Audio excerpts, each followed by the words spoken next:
అధ్యాయము 24వ వచనంలో వెంటనే ఆ చిన్న పిల్లవాని యొక్క తండ్రి అంటున్న మాట అక్కడ మనం చదువుకున్నాం. ప్రభా, నేను నమ్ముచున్నాను నువ్వు సహాయం చేయగలవాడు అని, కానీ నాకు అపనమ్మకం లేకుండా సహాయం చేయండి. ఎందుకంటే మన యొక్క జీవితంలో ఒకసారి ఆలోచన చేసినట్లయితే అపనమ్మకం అనేది నమ్మకం వెనకాలే ఉంటూ ఉంటుంది. మనం ఏ పని ముందుకు వెళ్తున్నా కానీ ఇంకొక సైడు మనకి లాగుతూ ఉంటుంది. ఇది అవుతుంది అంటవా, మన వల్ల జరుగుతుంది అంటవా అని. కానీ దేవుని యొక్క కార్యాలు మాత్రము అవి కంటికి కనబడవు, చెవికి వినబడవు, హృదయానికి గోచరము కావు. ఇక్కడ రాయబడుచుంది, ఆ చిన్నపిల్ల వాడి తండ్రి అడుగుతున్నాడు, ప్రభా నువ్వు చేయగలవాడు అని నేను నమ్ముచున్నాను, ఎందుకంటే నీ శిష్యులు చేయగలిగిన వారని నేను నమ్మాను, కానీ వారు చేయలేకపోయారు. కానీ నువ్వు చేయగలవు నన్ను నమ్ముచున్నాను, ఎందుకంటే నువ్వు కనికరం గల తండ్రివి కనుక నువ్వు మా యొక్క జీవితంలో ఏం అడిగినాను నువ్వు చేసేవాడిగా ఉన్నావని మేము నమ్ముచున్నాం. కానీ ఇక్కడ ఒక మాట రాయబడి వచ్చింది, ప్రభు నాకు అపనమ్మకం ఉంది కనుక అపనమ్మకం లేకుండా నాకు సహాయము చేయండి. ఇక్కడ వాక్య భాగం రాయబడి వచ్చింది విశ్వాసము. ఇక్కడ అతని యొక్క జీవితంలో విశ్వాసం ఉంది కన్నది సరైన రీతిలో కనుక లేకపోవటం వలన అతను అడుగుతున్నాడు, ప్రభా నా విశ్వాసాన్ని బలపరచండి. యేసు ప్రభు కూడా అనేకమైన సార్లు అంటున్న మాట ఏంటంటే, నీ విశ్వాసము నిన్ను స్వస్థపరచు. కాబట్టి మానవుని యొక్క జీవితంలో ఫెయిత్ కెన్ డూ ఎనీథింగ్. విశ్వాసము ఏమైనా చేయగలదు. విశ్వాసానికి సమస్తము కూడా సాధ్యం. అందుకే విశ్వాసాన్ని ఒక చిన్న ఆవగింజతో పోలుస్తున్నాడు ఆయన. అన్నిటికంటే, అన్ని గింజల కంటే చిన్నదైనప్పటికీ మనం కూడా అటువంటి విశ్వాసం కలిగిన వారికి ఉన్నట్లయితే అది పెరిగి పెద్దదై అనేక పక్షులకు నివాస స్థలముగా ఉండగలిగిన సామర్థ్యం కలిగినది ఆవగింజ. కాబట్టి మనకి విశ్వాసము చిన్నదైనప్పటికీ ప్రభువులో మనము బలముగా కొనసాగవలసిన వారిగా ఉన్నామని దేవుని యొక్క వాక్య భాగము రాయబడుచుంది. కాబట్టి విశ్వాసము లేకుండా దేవునికి ఇష్టం ఉండుట అసాధ్యం. ఇక్కడ దినమున మనం నేర్చుకుందాం ఇంకా ఏమి విశ్వాసము చేయగలదో. ఎందుకంటే అనేకమైన మాటలు, అనేకమైన సందర్భాల్లో మనం చూస్తున్నాం విశ్వాసము ఏమేమి మన యొక్క జీవితంలో చేయగలదు. ఈ దినమున మరొక మాట చూద్దాం. ఫిలిప్పీయులకు రాసిన పత్రిక 4వ అధ్యాయము. అపోస్తలుడైన పౌలు ఫిలిప్పీయులకు రాసిన పత్రిక 4వ అధ్యాయం 6-7 వచనాలు చదువుకుందాం.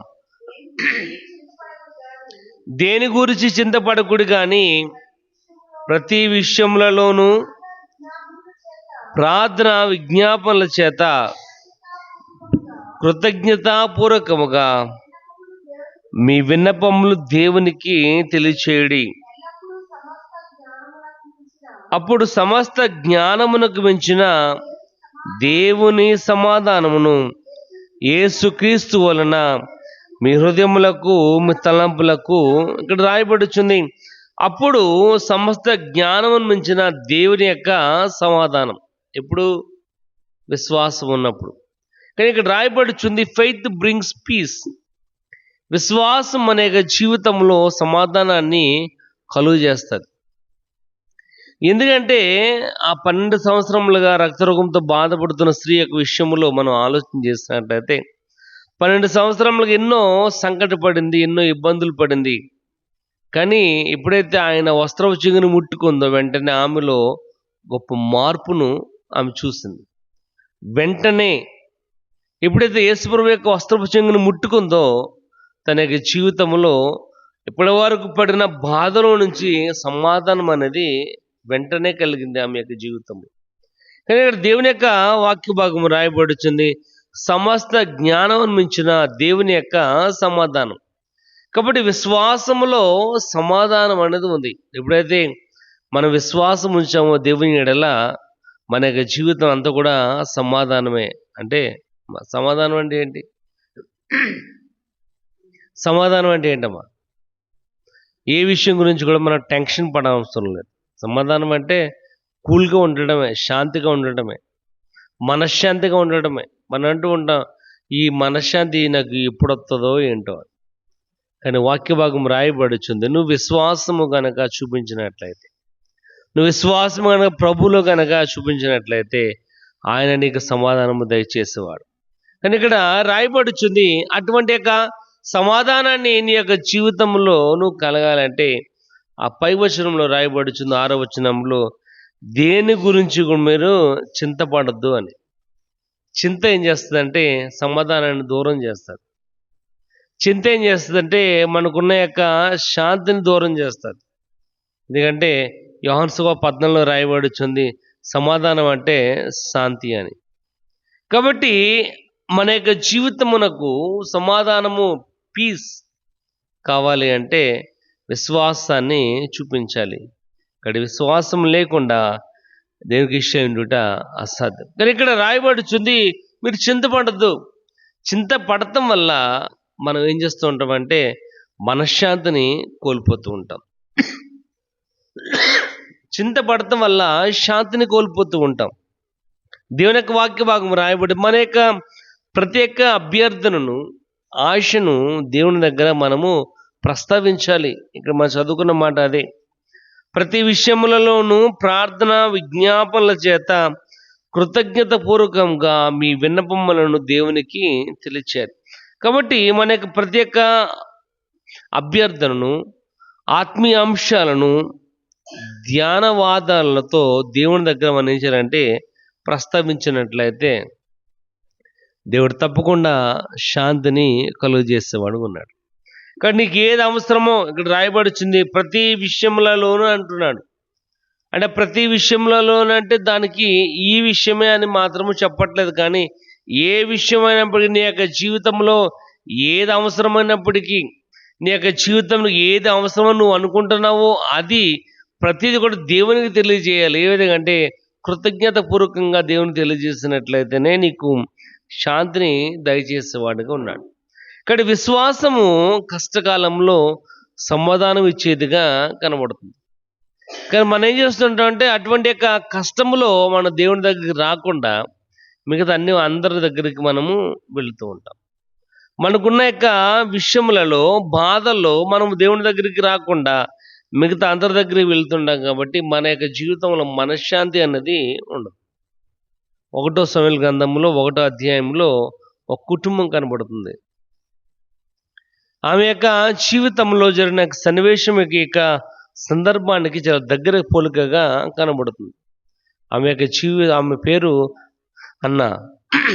అన్న యొక్క జీవితంలో అనేక రకాలైన చింత, ఆవేదన వ్యక్తపరుస్తున్న ప్రతి సంవత్సరం కూడా వారు ఆ యొక్క దేవాలయంకి వారు వెళుతూ వస్తున్నప్పటికి కూడా ఆమె యొక్క జీవితంలో ఏం లేదంటే శాంతి అనేది లేదు, సమాధానం అనేది లేదు. ఎందుకంటే తన సవతి పోరు మాత్రము భరించలేకపోతుంది, అనేకమైన మాటలు అంటుంది. కాబట్టి లోకంలో అదే విధంగా ఉంది, తన సవితి తన కుటుంబంలో కూడా అదే విధంగా ఎన్నో రకాలైన ఇబ్బందులు, బాధలు పడుతూనే ఉంది. కానీ ఇక్కడ ఒక్కసారి ఆమె యొక్క నిర్ణయం తీసుకుంది, ప్రభా ఈసారి కనుక నాకు కుమారుని కనుక ఇచ్చినట్లయితే వాడిని నీ సేవకే నేను ఇచ్చేస్తాను. ఇక్కడ విశ్వాసము మన కష్టకాలంలో సమాధానం ఇచ్చి మనస్సులో శాంతిని తెస్తుంది. ఎప్పుడైతే ఆమె విశ్వాసంతో ప్రార్థన చేసిందిగో మళ్ళా నేను వచ్చే టైంకి నువ్వు నా కుమారుని ఇచ్చినట్లయితే వాడిని సేవకి ఇచ్చేస్తాను. కాబట్టి ఆ రోజు నుంచి ఆమె మనశ్శాంతిగా, ఆ కింద వచ్చిన రాయబడుచుంది, అప్పటి నుంచి కూడా ఆమె ఆహారము తింటూ కన్నీళ్లు విడిచి దేవుని నెల సంతోషాన్ని వ్యక్తపరుస్తున్నట్లుగా కనబడుతుంది. ఇక్కడ ప్రియమైన వాళ్ళరా, చింతపడద్దు. చింతపడటం వల్ల శాంతిని మనం పోగొట్టుకుంటాం. చింతించడం వల్ల సమాధానాన్ని కోల్పోతూ ఉంటాం. ఇక్కడ దేవుని యొక్క వాక్య భాగం రాయబడుచు చూడండి, రోమిలు రాసిన పత్రిక 14వ అధ్యాయము, రోమిలు రాసిన పత్రిక 14వ అధ్యాయము 23వ వచనం చూద్దాం. 14:23. అనుమానించువాడు తినిన యెడల విశ్వాసం లేకుండా తినును గనుక దోషి అని తీర్పునందును. విశ్వాస మూలము కానిది ఏదో ఏంటంటే విశ్వాస మూలముగా కానిదేదో అది పాపం అంటున్నాడు. అంటే నువ్వు నీ యొక్క జీవితంలో చింతపడినట్లయితే, నీ యొక్క జీవితంలో అవిశ్వాసాన్ని చూపించినట్లయితే అది పాపం అంటున్నాడు ఆయన. అంటే పాపం అంటే ఏంటంటే దేవునికి నీకు మధ్య వ్యత్యాసం అన్నది కనబడుతుంది. పాపం వల్ల ఏంటంటే మానవుడు దేవునికి దూరం అయిపోయాడు. కానీ ఇక్కడ రాయబడుచుంది అంటే నువ్వు చింతపడితే పాపం, అవిశ్వాసాన్ని చూపిస్తే పాపం. అంటే ఏదైతే విశ్వాస మూలము కానిదో అది పాపం అంటున్నాడు. అంటే నువ్వు దేవుని ఎడల విశ్వాసాన్ని చూపించకపోతే నువ్వు పాపం చేసినట్లే. దేవునికి నీకు మధ్య దూరం అనేది పెరిగిపోతూ ఉంటుంది. ఎందుకంటే మనం ఎటువంటి వారం అంటే విశ్వాసాన్ని చూపించాలంటే ఏంటి నిరీక్షిస్తుంటాం. విశ్వాసం చూపించడానికి అంటే వెనక ఉంటాం, కానీ ఏదైనా పని చేయాలంటే మాత్రం మనం ముందుగా పరిగెడతాం. అట్టుపొడి తింటే పిల్లలు పుడతామేంటి? అట్టుపొడి తింటే పిల్లలు పుడతారా? భర్తతో నువ్వు సంసారం చేయకుండా అట్టుపొడి తింటే ఏం ప్రయోజనం? నువ్వు బిళ్ళేసుకోకుండా దేవుడు నన్ను స్వస్థపరుస్తాడంటే ఏం ప్రయోజనం? ఎందుకంటే మనం ఏంటంటే కనబడే వాటి కోసం మనము ప్రయత్నం చేస్తూ ఉంటాం, కానీ దేవుని ఎలా విశ్వాసాన్ని చూపించాలంటే మాత్రము వెనకే ఉంటూ ఉంటాం. అందుకని రాయబడుచుంది, విశ్వాసము కానిది ఏదో అది పాపం. పాపం మనిషిని దేవుని దూరంగా చేస్తుంది. ఇక్కడ దేవుడు అనుగ్రహించిన మహిమను పొందలేకపోతూ ఉంటాం.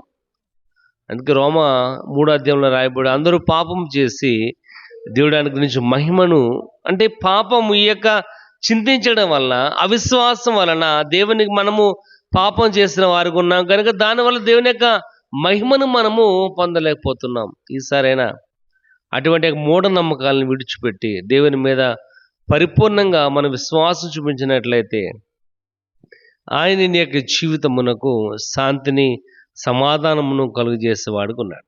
ప్రియమైన వాళ్ళరా, విశ్వాసం ఉంచుతాం, పోయేదేమి లేదు మన యొక్క జీవితం. దేవుని ఎడల విశ్వాసం చూపించడానికి మాత్రాన మనం నష్టపోయడానికి ఏ రకమైన ఆస్కారం అనేది లేదు. ప్రియమైన వాళ్ళరా, చిన్నది ఆవగింజ అంత ఆ విశ్వాసం కనుక మన దేవుని ఎడల చూపించినట్లయితే ఆయన నీ యొక్క జీవితం మనకు శాంతిని, సమాధానాన్ని దయచేసేవాడుగా ఉన్నాడు. చూడండి, 1 పేతురు చూద్దాం, 5వ అధ్యాయము. పేతురు రాసిన మొదటి పత్రిక 5వ అధ్యాయము 7వ వచనం చూద్దాం. ఆయన మేము గూర్చి చింతించున్నాడు గనుక మీ చింత యావత్తు ఆయన మీద, తన పిల్లల యొక్క అవసరాలను తీర్చేవాడుగా ఉన్నాడు. ఆయన తన పిల్లలకు ఏది అవసరమో అది తండ్రితో విన్నవించుకున్నట్లయితే ఆయన తీర్చేవాడుగా ఉన్నాడు. కనుక ఇక్కడ రాయబడుచుంది, మీ యొక్క ఆయన మీకు చింతించున్నాడు కనుక మీ చింత యావత్తు ఆయన మీద. కానీ నువ్వు చింతించడం మానేయాలి. ఎందుకంటే నువ్వు చింతించడం వలన రాలిపోతున్న ఒక వెంటికి మరలా తిరిగి నువ్వు అంటించలేవు. తెల్లబడిపోతున్న వెంటికి మరలా నువ్వు నలుపు చేయలేవు. ఏదో తాత్కాలికంగా నువ్వు చేయగలవు, కానీ శాశ్వతంగా నువ్వు చేయలేవు. ఏదో టెంపరీగా మనకు బోర్డులు ఉన్నాయి బయట రంగులు వేసుకుంటే, అవన్నీ కూడా టెంపరీ. మళ్ళా నువ్వు ఫంక్షన్ వస్తుందంటే మళ్ళా నువ్వు రంగు వేయక తప్పదు. కాబట్టి ఇక్కడ రాయబడి చింతించడం వలన నువ్వు ఏమి చేయలేవు.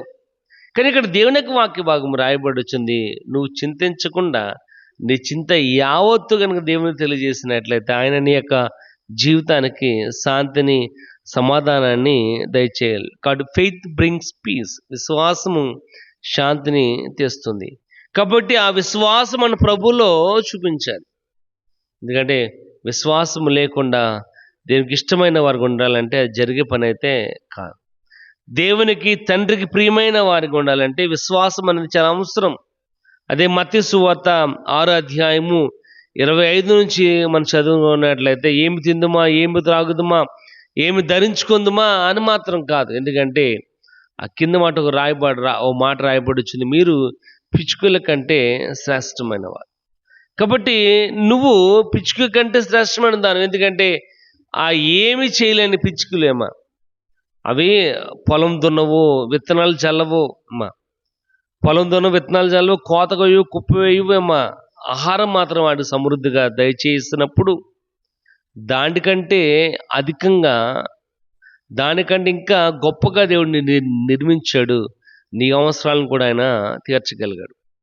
కాబట్టి నీ అవసరాలు తీర్చబడాలి అంటే నువ్వేం చేయాలంటే విశ్వాసం ఉంచాలి. కానీ ఆ విశ్వాసంలో నువ్వు ఫెయిల్ అయిపోతున్నావు. కనుకనే నీ యొక్క జీవితానికి శాంతి లేదు, సమాధానం లేదు, మనశ్శాంతి లేదు.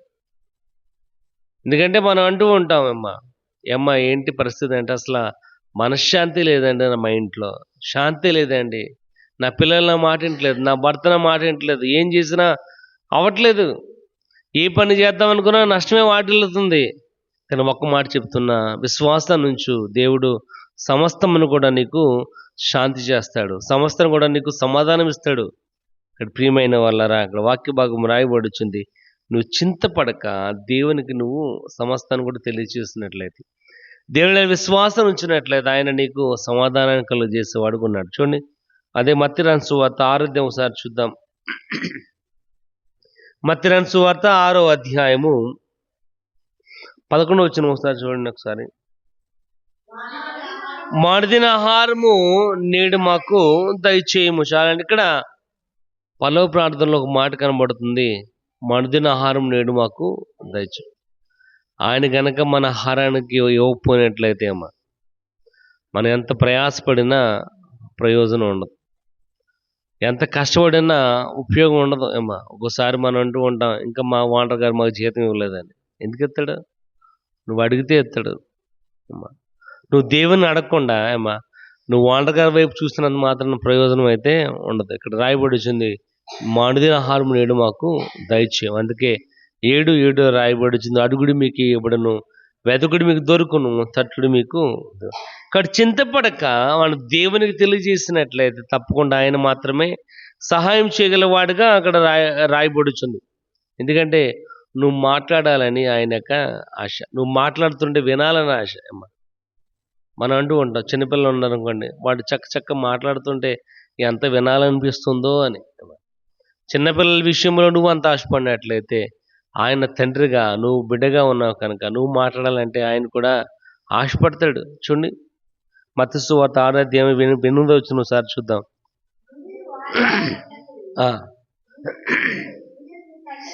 మీరు వారి వలె ఉండకుడి, మీరు మీ తండ్రిని అడగక మునిపే మీ అక్కర ఉన్నవో ఆయనకి.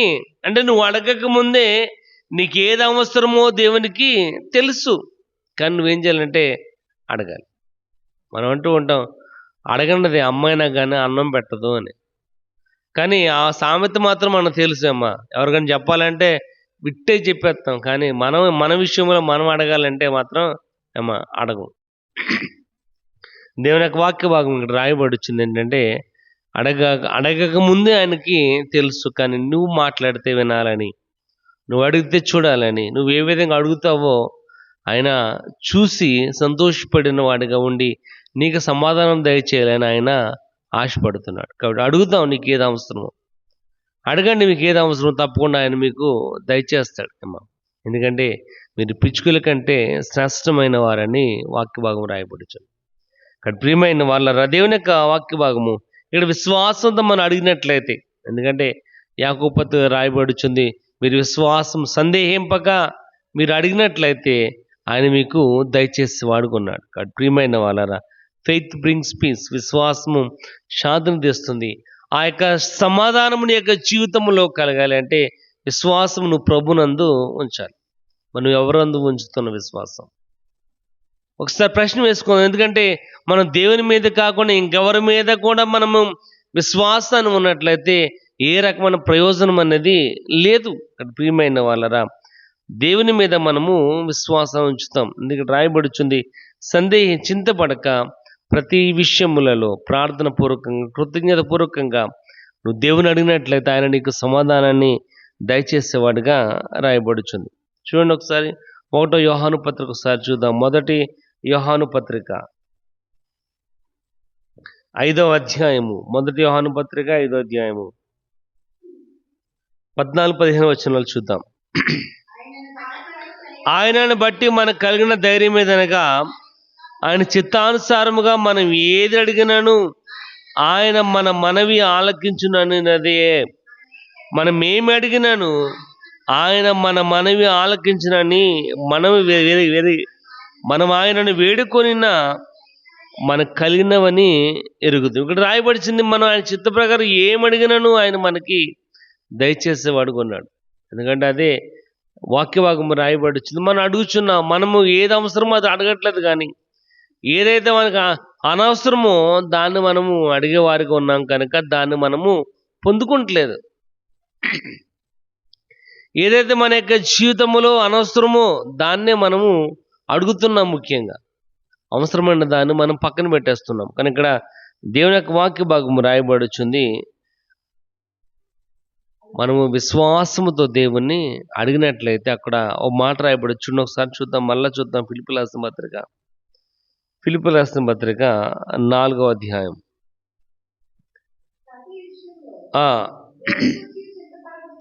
కానీ ప్రతి విషయములలోనూ ప్రార్థన విజ్ఞాపనల చేత కృతజ్ఞత పూర్వకంగా మీ విన్నవాళ్ళు దేవునికి తెలియచేయడి. అప్పుడు సమస్త జ్ఞానమును మించిన దేవుని యొక్క సమాధానం. ఎప్పుడంట? ఎప్పుడు చింతపడటం మానేసి ప్రతి విషయాన్ని దేవునికి తెలియజేసిన తర్వాత, విశ్వాసంతో జీవించిన తర్వాత, అప్పుడు ఇక్కడ రాయబడుచుంది సమస్త జ్ఞానం మించిన దేవుని యొక్క సమాధానం. కాబట్టి ఆ సమాధానము క్రీస్తులో మాత్రమే ఉంది. ఆ సమాధానము నువ్వు కట్టుకునే వస్త్రాల్లో కాదు, కానీ నువ్వు కట్టుకున్న ఇల్లు వల్ల కాదు, కానీ నువ్వు చేస్తున్న పని వల్ల మాత్రం అయితే కాదు, నువ్వు సంపాదించుకున్న జీతం వల్ల అయితే కాదు. ఇక్కడ రాయబడుచుంది ఆ సమాధానం క్రీస్తులో మాత్రమే ఉంది. అది నిరంతరం ఉండేది. ఇక్కడ ప్రియమైన వాళ్ళరా, దేవుని యొక్క వాక్య భాగం రాయబడుచుంది, మనము విశ్వాస జీవితంలో కష్టాల్లో ఎంత కాలితేనే అంత విలువ, ఎంత కాలితేనే అంత వాల్యూ. మన యొక్క జీవితము కష్టాల్లో ఎంత కాలితేనే అంత విలువ. ఒక ఎగ్జాంపుల్ చూడండి మొక్కజొన్న పొత్తు ఉందమ్మా, మొక్కజొన్న పొత్తు. అది ఎప్పుడైతే పచ్చిగా ఉందో కొనుక్కున్నవాడు దాన్ని 3 రూపాయలకే కొంటాడు, 5 రూపాయలకే కొంటాడమ్మా. అది కొంచెం దోరగా నుప్పుల మీద కాల్చగానే దాని విలువ 30 రూపాయలకి వెళ్ళింది. అంటే 5 రూపాయల నుంచి 30 రూపాయలకి వెళ్ళింది. అదే 30 రూపాయలకి వెళ్ళిన ఆ పొత్తు గింజల్ని బాగా తీసి గింజలను ఒలిచి ఎండబెట్టి దాన్ని ఓవెన్లో వేసి కాల్చగానే పేలాలు అవుతాయి మొక్కజొన్న గింజలు. అదేంటది? పాప్కార్న్ తినాలంటే 250 రూపాయలు పెడితేనే ఆ పాప్కార్న్ అనేది రాదు. అంటే అది దశల వారికి ఎప్పుడైతే కాల్చబడిందో అప్పుడు దాని విలువ అనేది పెరిగింది. అదే ఏదైతే 5 రూపాయలు ఎట్టి కొన్నామో పొత్తు, దాని గింజలే, కానీ అది నిప్పుల మీద కాల్చినప్పుడు ఒక విలువ అయింది అది కరెంటు మీద కాల్చినప్పుడు దాని విలువ ఇంకోటి పెరిగింది. ప్రియమైన వాళ్ళారా, చింతపడద్దు. నీ చింత యావత్తు దేవుని మీద వేద్దాం. ఎందుకంటే ఆయన నీ యొక్క జీవితానికి శాంతిని చేకూర్చేవాడు. ఆయన నీ యొక్క జీవితంలో సమాధానాన్ని ఇచ్చేవాడు. మనం అనుకుంటూ ఉంటాం, ఇంత పని ఎవడు చేస్తాడని, ఇంత పని నేను చేయలేకపోతున్నాను. నువ్వు చింతపడద్దు. చింతపడటం వల్ల ఏ రకమైన ప్రయోజనం లేదు, కానీ దానివల్ల అనేక రకాల ఇబ్బందులు మన యొక్క జీవితంలో కొని తెచ్చుకుంటాం, మనశ్శాంతి ఉండదు. కానీ ఇక్కడ దేవుని యొక్క వాక్య భాగం రాయబడుతుంది, సమాధానము రాగానే ఆందోళన ఏమైపోద్ది అంటే దూరం అయిపోద్ది. సమాధానం రాగానే ఆ బాధను మన యొక్క జీవితం నుంచి ఏ విధంగా పోయిందో కూడా మనకు తెలియదు. అటువంటి సమాధానాన్ని ఇచ్చేవాడు ప్రభు అయిన క్రీస్తు. ఆయన నీ కోసము తన ప్రాణాన్ని త్యాగం చేశాడు. నీ కోసము తనకున్న సమస్తమును కూడా విడిచిపెట్టాడు. ఆయన ఐశ్వర్యుడు అయిన వాడిగా ఉన్నప్పటికీ తన దారిద్ర్యం వల్ల నువ్వు ధనవంతుడు కావాలని నీ కోసం ఆయన దరిద్రుడు అయ్యాను అన్నాడు. ఇక్కడ ప్రియమైన వాళ్ళరా, దేవుని యొక్క వాక్య భాగం రాయబడుచుంది, నీ కోసమైన సమస్తమును కూడా త్యాగం చేశాడు. నీ చింతను త్యాగం చేసినట్లయితే నీ యొక్క జీవితమునకు ఆయనే శాంతిని సమాధానం ఇవ్వగలిగిన వాడిగా దేవుని యొక్క వాక్య భాగము రాయబడుచుంది. అందుకే ఆ మూగదేయం పట్టిన తండ్రి అంటున్నాడు, ప్రభా నువ్వు చేయగలివాడు నేను నమ్ముచున్నాను, కానీ నాలో అపనమ్మకం లేకుండా సహాయం చేయండి. ఎందుకంటే ఆ యొక్క అపనమ్మకం వలన ఇక్కడ తన కుమారుడు బాగుపడతాడు.